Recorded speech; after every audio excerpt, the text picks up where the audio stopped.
Yo, what's up guys, and welcome back to a new video. Today we're gonna react to evidence that Bruce Lee was superhuman. Definitely he was superhuman. If you don't know who Bruce Lee was, if you doesn't know who Bruce Lee is, everyone knows who Bruce Lee is, you know. But if you don't know who Bruce Lee was, he was a martial artist and an actor as well. So yeah, let's see Bruce Lee, proof that Bruce Lee was superhuman. This is unbelievable. I mean, it might sound too philosophical, but it's unacting acting or acting unacting. If You've lost me. Watch this. Bruce Lee was a legend in every sense of the word. This martial artist touched the hearts and minds of many around the world, either through his outlandish fight scenes or the serenity of his philosophical musings. By the time that Bruce died in 1973, he had already built a time-defying legacy, despite being just 32 years old. Many of us weren't even alive back then, but we sure do remember the famous martial artist and movie star. Although Bruce had many talents and skills, his martial art chops were definitely his top selling point. This man was so awesome, in fact, that many believe that he could have been superhuman. The amount of people he inspired throughout the whole world, including me. We'll explore some evidence that lends credibility to those claims. Join us as we have a look at 10 pieces of evidence that prove that Bruce Lee was superhuman. Number 10. The Dragon Flag. Bruce Lee's ascent to the top of the martial arts field was definitely not by accident. He knew from a young age that he was destined to be a great fighter, and he quite literally spent every waking moment of his life honing his skills so that he could be the best that he could be. Now, if you have any experience with fighting, you know that you have to be in peak physical condition. Otherwise, there's a good chance that you'll be getting knocked on your keister when you take the stage. Bruce, however, was so dedicated to his fighting art that it pretty much bordered on obsessive. Bro, he didn't play around. According to Bruce's wife, he would spend pretty much every waking moment and free time that he had training. That's how disciplined and focused that he was. Bruce was especially focused on his core, the part of the body that includes the torso and stomach. He believed that this part of the body was involved in basically every form of movement and fighting technique. Yeah, see that?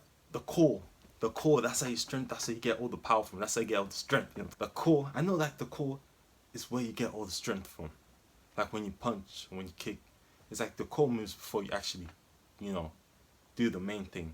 So he spent even more time developing that. But being the man who was destined for such great things, Bruce was not about to do the regular training drills. Instead, he invented his own workout regimen called Dragon Flag.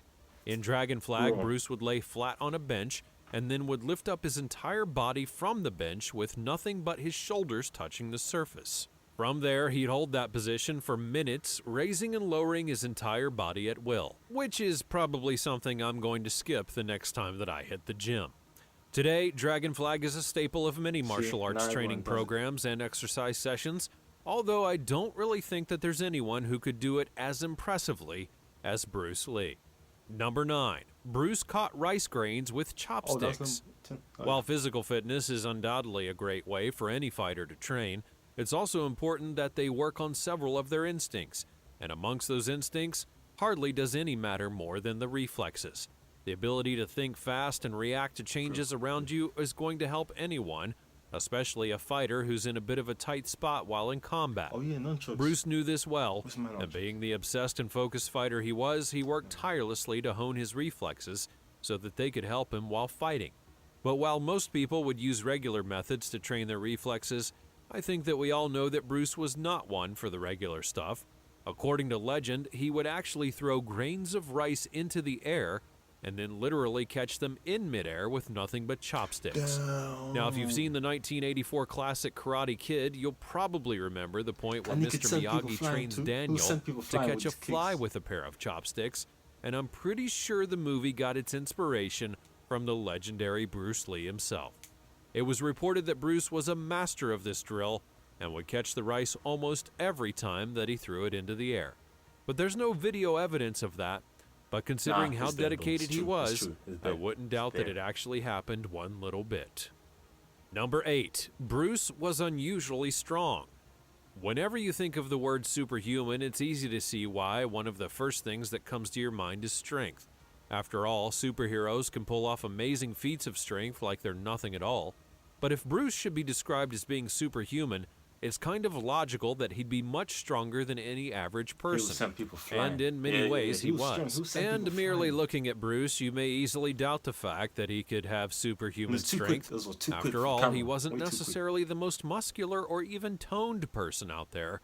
And with his relatively small stature, it's pretty tempting to overlook his You strength. see, the thing is, people underestimate him just because. A lot of people underestimate him just because he was like skinny and like kind of small and stuff. Just because someone's skinny, it doesn't mean that they're weak. Doesn't mean that they're fake, or doesn't mean that they're just an actor. Facts, man. But you'd be wrong. By simply looking at some of his training videos, you could get the sense that Bruce was incredibly strong. Just take a look at him working with punching bags. Most people who use large punching bags to practice their kicks and punches would do so in a slow and controlled manner, even those with abs and 200 packs. Bruce, on the other hand, pretty much tore through these bags like they were Swiss cheese. Bruce reportedly even had challenges using regular punching bags because he'd simply punch through them and tear them down. So per usual, he needed to get a new challenge. Now, keep in mind that regular punching bags weigh about 50 kilograms, but the bags that Bruce would use weighed north of 135 kilograms, which is almost 3 times the weight of a regular punching bag, and I'm pretty sure that Bruce grew to rip through those bad boys and tear them to shreds as well. You see? So it Bro, is you safe see? to say, this isn't a man that you'd like to get a punch or kick from on your lovely body. Number 7, an irregular approach to exercising. Everyone exercises, some of us do more so than others, but that's a discussion for a different day. Amongst the many exercise routines that are available, Oh, I know them. push-ups and pull-ups I know those are people. one of the most popular. Today, you don't even have to be a fighter to learn how to do a push-up or pull-up. After all, both exercises offer the best of both worlds. You don't need any special gear for them, and they're difficult enough to help you work up a sweat and supercharge your body. Thanks to their complexity, we all have a threshold of push-ups and pull-ups that we can all perform. Different Some types. of You us got can go up diamonds. to 50 Yeah. push-ups at a go, Wide. while few of us can only manage about 10. Yes, I know myself. There's no shame in it. Here's the thing, though. Bruce was on an entirely different level. If you have a specific number of push-ups that you're comfortable doing, I guarantee you that Bruce Lee could do double without even breaking a sweat. And if you're still doubting, well, consider this. People At still some doubt, point, yeah, Bruce people was still actually doubt. tested to see how many push-ups that he could do. And in true Bruce Lee fashion, he decided to raise the bar by completing the test with one hand while using only 2 fingers, his thumb and index finger. And even at that, he was able to nail up to 200 push-ups. Bruce was able to take 200. things up yet another notch when he offered to complete a different challenge by doing push-ups with only 2 thumbs.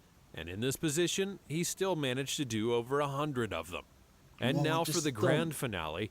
If you were to grade Bruce based on the regular 2-handed push-ups that we all struggle to accomplish, he was reportedly able to do over 1,500 of them in a row without stopping. The man was a beast on the boards, and somehow you definitely wouldn't want to get into a competition with that at the gym. Number 6, Bruce was too fast quick to be filmed. Bruce Lee began his early life See, as a that is martial too artist, quick. and like many of the time, he had spent a great deal of his life honing his skills.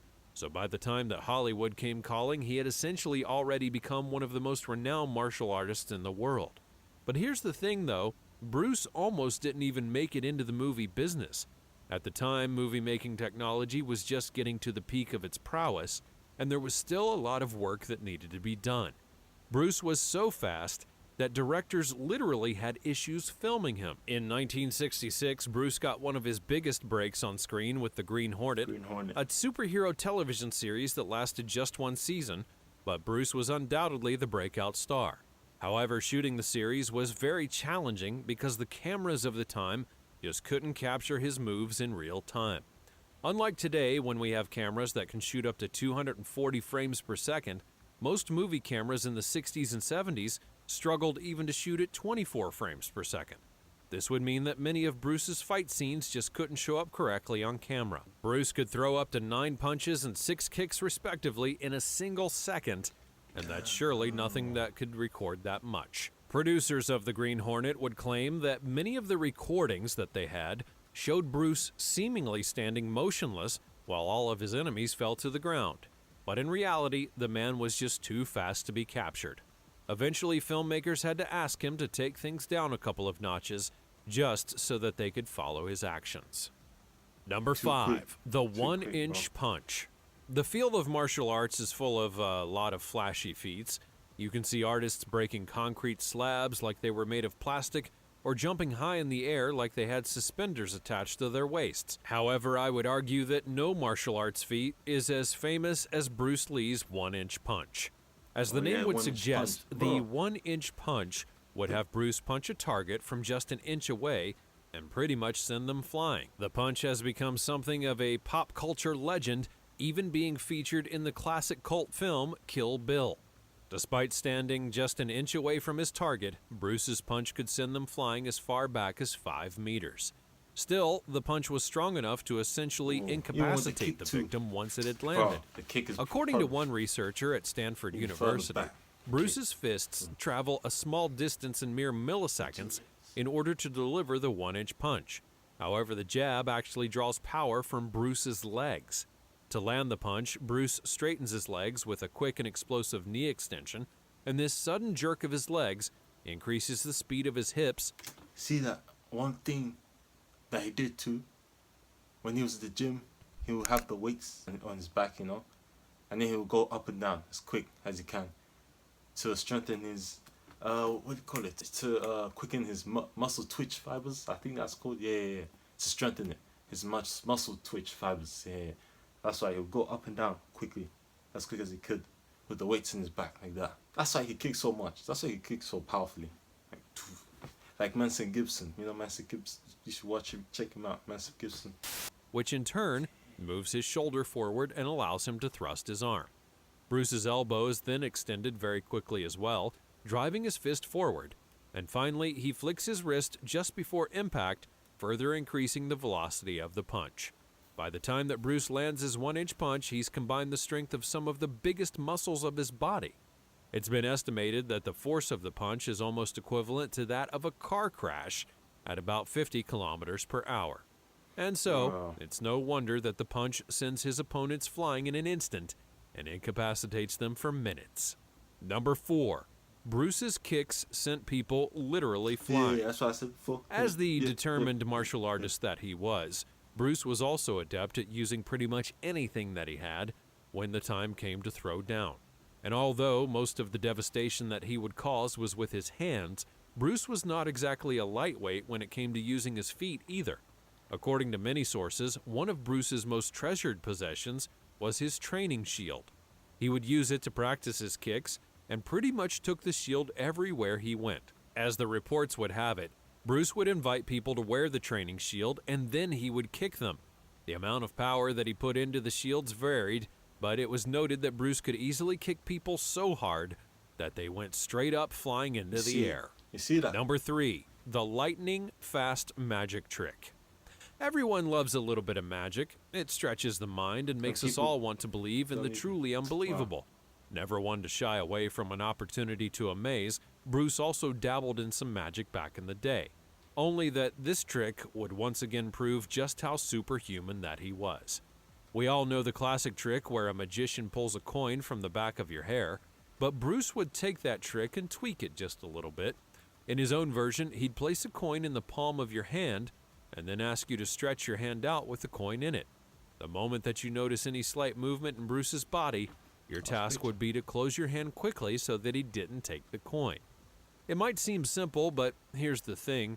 Bruce was so quick that no one was able to stop him from taking the coin from their hand.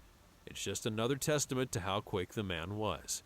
For an added layer of difficulty, he then decided to switch things up, and instead of only trying to take the coin, he would replace the coin that he took with a completely different one, all before you'd even be able to close your hand.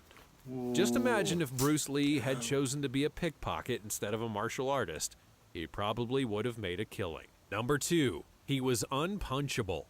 Bruce Lee's chops as a martial artist became obvious pretty quickly, but for some reason, quite a lot of people still needed to be convinced. Even though he had become a world-renowned name by the 1960s, Bruce would always be challenged to street fights.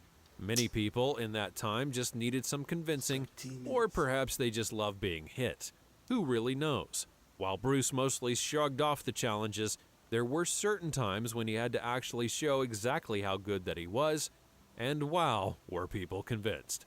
While on the set of Enter the Dragon, Bruce was challenged to a fight, and he obliged. And when he went on to take his opponent apart, dodging every single blow that was thrown at him, he eventually locked his opponent in a submission against a wall. Then, when he was finished, the always magnanimous Bruce Lee still gave a lesson in combat. Kicking someone's butt and teaching them how you did it? Well, that's a swell guy indeed. Number 1, he dislocated someone's shoulder with a slap. So at this point, we've pretty much covered Bruce's insane feats of strength and the fact that his slender frame did not do him any justice. But just in case you still doubt how strong that he was, maybe this will do it for you. Despite the fact that he was obviously stronger than everyone else and needed to get special equipment just to train, there were still times when Bruce had to spar with actual people. I'm not sure why anyone in their right mind would see Bruce Lee and say, hey, that's the guy I want to spar with, but I guess that some people really believed in themselves in the 1960s. Anyways, it's been reported that Bruce Lee once dislocated someone's arm in training. Now keep in mind that the victim couldn't just have been anybody. He must have been a highly trained martial artist himself who probably thought that he had the stones to go one-on-one with the Great One. But still though, Bruce Lee dislocated his entire shoulder. As the reports would go, Bruce was quite confused when he was confronted after the altercation. According to him, he didn't even hit the guy very hard. And what many thought to be a punch was in fact more of a light slap. Once again, I don't know how hard it is to learn, but don't go within hitting distance of Bruce Lee. Considering the many feats that he managed to pull off in his lifetime, it's easy to see why many would remember Bruce Lee as the greatest martial artist who ever lived. But perhaps the reason why he became so good at combat was the fact that he was just not a normal human being. I'm really not sure why many people decided to still get within striking distance of him, but at least they were the living proof that we all need that he was a demigod that walked among us. Which of these feats shocked you the most? Tell me all about it in the comments section down below. See, that was Bruce Lee. Oh, that was La. What the heck? Then Bruce Lee was superhuman. You saw it for yourself. No one can say that he wasn't just because there wasn't maybe enough proof. Just because there wasn't enough like video proof or something. That doesn't mean anything, bro. Yeah.